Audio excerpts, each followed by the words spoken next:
and every elected official. It seems hypocritical to solely make members of the select board adhere to such a rule when we have a current elected planning board member who actively participated in an event that made residents of our community feel disrespected, targeted, and intimidated. An event that I believe, under statute 268-13A, could most possibly be deemed a criminal act.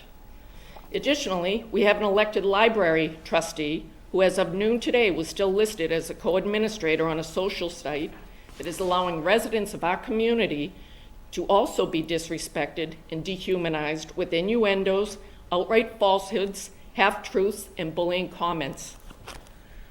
Comments, I might add, that if were made in a school environment, would and should have every resident in this town in an uproar. Yesterday, I received an email from a concerned citizen related to the, and I quote, horrendous, threatening posts on this site, asking me to address the issue, as she is worried about how it may incite people to act moving forward. Let me make one thing as crystal clear as possible as I continue with my comments to our residents.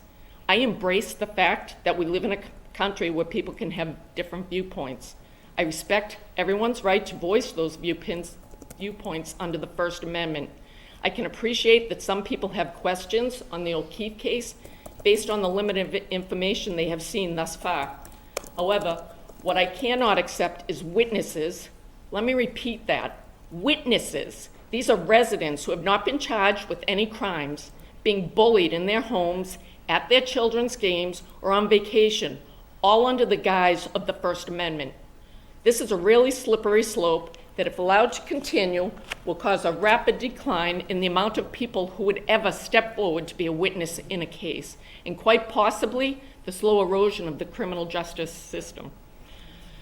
Conversely, as one of the judicial system, Conversely, as one of the many people responsible for the safety and well-being of people in this community, I will not tolerate any persons in this town actively participating in actions that place those on the other side of this debate in fear by throwing objects from moving vehicles or any other similarly aggressive actions. What's happening to our community? Where's the civility during times of opposing viewpoints? Excuse me. Can we have a point of order? She's speaking, please. In my initial and only statement about this case thus far, I used the word sensational. When you Google that word, the first definition to pop up is causing great interest. Ironically, the example used in the definition is a sensational murder trial. My statement expressly asked for people to sit back and wait for all sides to be presented. How Aidan Kearney, AKA Turtle Boy, manipulated my message was certainly not how it was intended.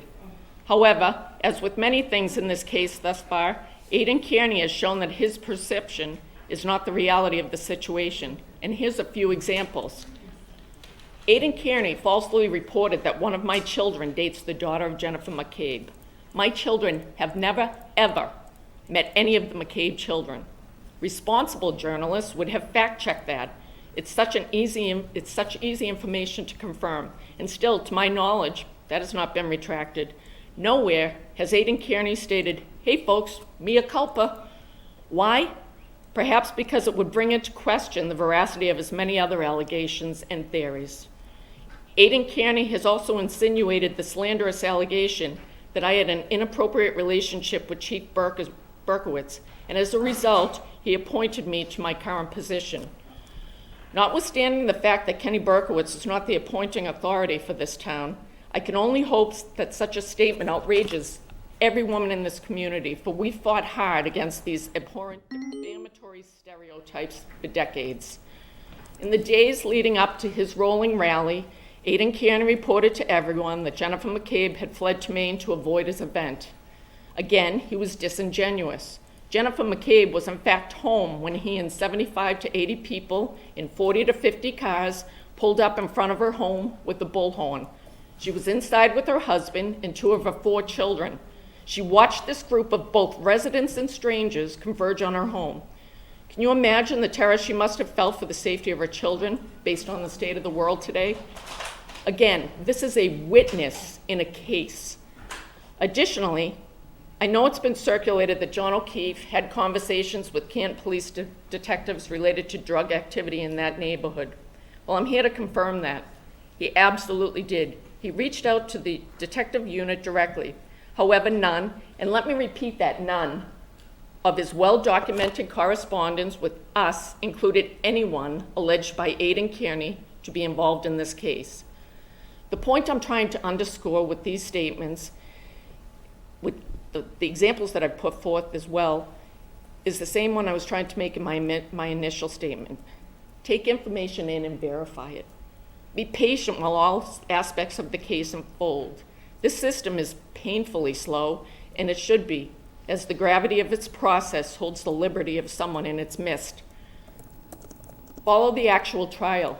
Listen to all the information. Let the courtroom be the forum where both sides get to present their case in full. Then, make your own informed decision, whatever that's going to be. I know that mistrust for the Canton Police Department has taken root around this case.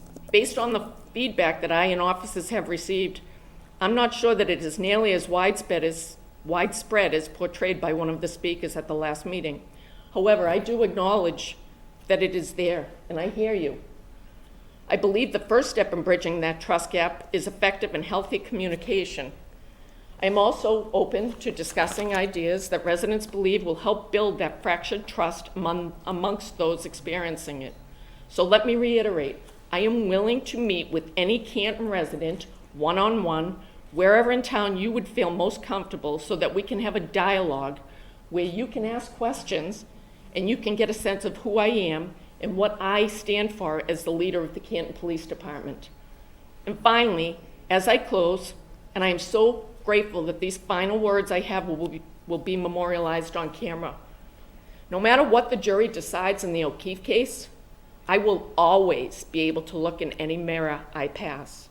My children will always be able to view me as a person of integrity, and I will always be able to look the O'Keefe family members in their eyes, because there is absolutely no evidence of a cover-up in the tragic death of John O'Keefe.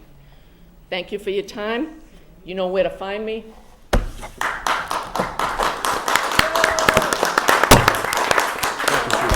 I'm gonna